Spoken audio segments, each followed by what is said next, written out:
हरियाणा के परिवहन मंत्री अनिल विज ने कहा कि गुरुग्राम वासियों को एक बेहतरीन अति आधुनिक मिलेनियम बस अड्डा बना कर दिया जाएगा, जिसमें सभी प्रकार की उपयुक्त मूलभूत सुविधाएं सवारियों के लिए उपलब्ध होंगी।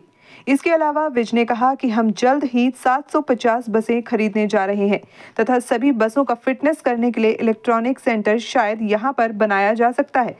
अनिल विज आज गुरुग्राम में बस अड्डे का औचक निरीक्षण करने के उपरांत मीडिया कर्मियों से बातचीत कर रहे थे। विज ने आज गुरुग्राम के बस अड्डे का औचक निरीक्षण किया और संबंधित हरियाणा रोडवेज के महाप्रबंधक प्रदीप कुमार को बस अड्डे में साफ सफाई के लिए निर्देश दिए। मीडिया कर्मियों से बातचीत करते हुए उन्होंने कहा कि वे आज मिलेनियम सिटी गुरुग्राम, जिसकी चर्चा विश्व भर में होती है, कि बस अड्डे को देखने आए थे और बस अड्डे को देखकर उन्हें काफी निराशा हुई, जो कि इस बस अड्डे का ये हाल है। उन्होंने कहा कि वर्तमान राज्य सरकार ने गुरुग्राम में नए बस अड्डे के लिए जमीन ले ली है और इस बस अड्डे को तैयार करने के लिए विस्तृत परियोजना रिपोर्ट बनाई जा रही है और जल्द ही नए बस अड्डे पर कार्य शुरू कर दिया जाएगा। उन्होंने कहा कि नए बस अड्डे को बनने में समय लगेगा और तब तक इसी जगह पर सभी सवारियों को सभी प्रकार की उपयुक्त सुविधाएं मिले, यहाँ पर साफ सफाई हो, पीने का पानी मिले, यहाँ की कैंटीन्स में अप्रूव्ड खाने पीने की चीज़ें भी मिले, ताकि लोग यहाँ से किसी प्रकार से बीमारियां ना लेकर जा सकें। उन्होंने कहा कि गुरुग्राम बस अड्डे पर सवारियों की सुविधा के लिए यदि कोई और भी सुविधाओं को जोड़ना होगा तो महाप्रबंधक मुझे एक प्रस्ताव बनाकर भेजें, ताकि लोगों को यहाँ पर सुविधाएं उपलब्ध हो सकें। बस अड्डे के बाहर अतिक्रमण को लेकर पूछे गए सवाल के जवाब में उन्होंने कहा कि मैंने आज यहां के संबंधित एसएचओ को निर्देश दिए हैं कि यदि बस अड्डे के बाहर कोई बस खड़ी मिले तो उसे तुरंत थाने में ले जाया जाए। बस अड्डे में महिला शौचालय बंद होने के सवाल के जवाब में उन्होंने कहा कि जब तक बस अड्डा चल रहा है तब तक कोई भी शौचालय बंद नहीं हो सकता और पीने का पानी भी बंद नहीं हो सकता। इस प्रकार की मूलभूत सुविधाएं सभी सवारियों को मिले, जैसे कि पंखे या लाइट इत्यादि। बस अड्डे में खाने पीने की चीज़ें स्वच्छ मिले को लेकर पूछे गए सवाल के जवाब में उन्होंने कहा कि आज उन्होंने निरीक्षण के लिए फूड सेफ्टी अधिकारी को बुला लिया था और अधिकारी को यहां पर सवारियों को मिलने वाली खाने पीने की चीज़ों के सैंपल भरने के निर्देश दिए हैं। उन्होंने कहा कि हरियाणा के किसी भी बस अड्डे पर अनअप्रूव्ड चीज़ें नहीं बेचने दी जाएंगी। बस अड्डों पर सवारियों को स्वच्छ खाने पीने की चीज़ें मिले, इसके लिए हमने नीति बनाई है और इस संबंध में हम हरियाणा टूरिज्म से बातचीत भी कर रहे हैं कि हरियाणा टूरिज्म सभी बस अड्डों पर खाने पीने की चीज़ें उपलब्ध करवा सके, ताकि लोगों को एक मापदंड आधारित व अच्छी चीज़ें मिले। उन्होंने कहा कि लोग चाहते हैं कि साफ सुथरी चीज़ें और पानी असली मिले। मैं मिलेनियम टाउन का बस स्टैंड देखने आया और बहुत देखकर निराशा हुई है कि जिस शहर की चर्चा सारे विश्व में होती है उसके बस स्टैंड का ये हाल है। फिलहाल हमारी सरकार ने आने के बाद जमीन इसकी ले ली है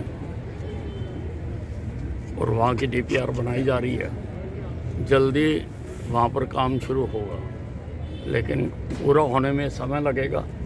तब तक इसी जगह पर लोगों को सारी सुविधाएं मिलेंगी। यहाँ पर साफ सफाई हो, पीने का पानी मिले, जो यहाँ पर कंटीने हैं वहाँ पर अप्रूव्ड खाने की चीज़ें मिले, ताकि लोग बीमारियाँ लेके ना जाएं, धूल ना उड़े यहाँ पर। और लोगों के खड़े होने के लिए अगर कोई और भी इंतज़ाम करना है, कुछ और बनाना है, कुछ और शेड करनी है, तो जीएम साहब मुझे भेजेंगे ये कि यहाँ पर क्या क्या अभी किया जा सकता है, ताकि लोगों की सुविधा के लिए ये जो भी यहाँ किया जा सकता है वो किया जाए। सर, अतिक्रमण का हाल देखने को मिल रहा है, बस स्टैंड के बाहर ही दुगना अतिक्रमण। मैंने एसएचओ को कह दिया कि बस स्टैंड के बाहर अगर तेरे को कोई बस खड़ी मिले तो उसको खींच के थाने ले जाएगा, किसी के भी हो। रात के समय यहाँ पे महिला टॉयलेट सब बंद हो जाते हैं, कोई महिला आ जाए या यात्री नहीं, कोई जब तक बस स्टैंड चल रहा है कोई टॉयलेट बंद नहीं हो सकता, पीने का पानी बंद नहीं हो सकता। ये जो मूलभूत चीज़ें हैं वो सारे सवारियों को मिले, इसका हम सारे हरियाणा में ही कर रहे हैं इसको।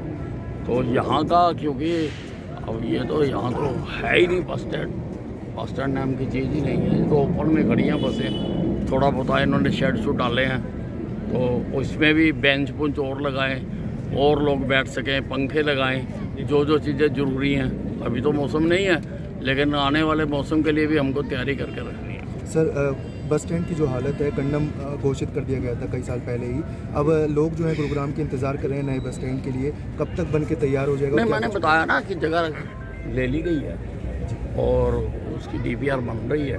टेंडर प्रक्रिया का जो सिस्टम है वो होता ही है। अभी उसका सारा ड्राइंग वगैरह बनेंगे, नक्शे बनेंगे, सब कुछ बनेगा और लेटेस्ट मिलेनियम बस स्टैंड बना के दूंगा यहाँ। सर, आज स्वास्थ्य की बात कर रहे थे कि आप लोगों के स्वास्थ्य के साथ कोई खिलवाड़ नहीं होगा, तो कुछ खाने की जो दुकान लगी है उनके अंदर भी कुछ ऐसे? नहीं, मैंने बुला लिया था जो फूड सिक्योरिटी ऑफिसर है और मैंने हर चीज़ के सैंपल भरने के लिए कहा और मैं किसी भी हरियाणा के बस स्टैंड पर अनअप्रूव्ड चीज़ें नहीं बेचने दूँगा। और आगे के लिए अब हमने नीति बनाई है। अभी हम बात कर रहे हैं हरियाणा टूरिज़्म से कि सभी जगह पर हरियाणा टूरिज़्म अगर मुहैया करा सके हमारे सभी बस अड्डों पर खाने पीने का सामान, ताकि लोगों को स्टैंडर्ड की और अच्छी चीज़ मिले।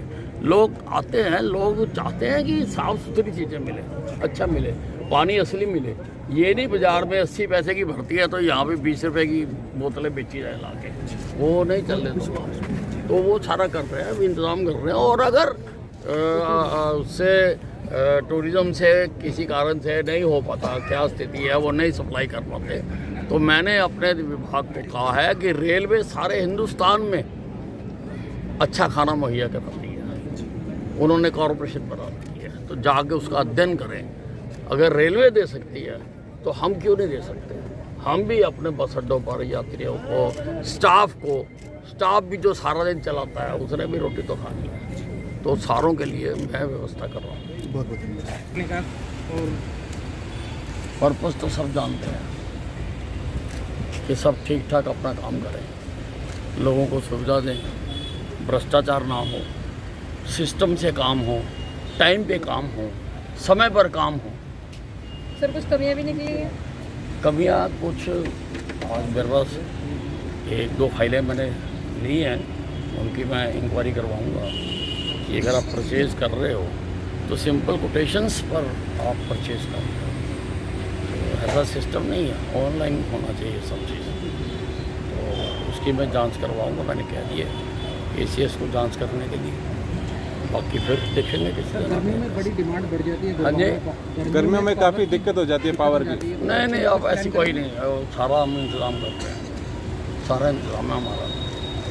तो 33 kV के सबस्टेशन इन्होंने बनाने हैं, 66 kV के बनाने, वो अभी तक बनाए नहीं। सारा 1 to 1 चेक करूँगा मैं, किसी दिन सारा टाइम लगा के मैं चेक करूँगा।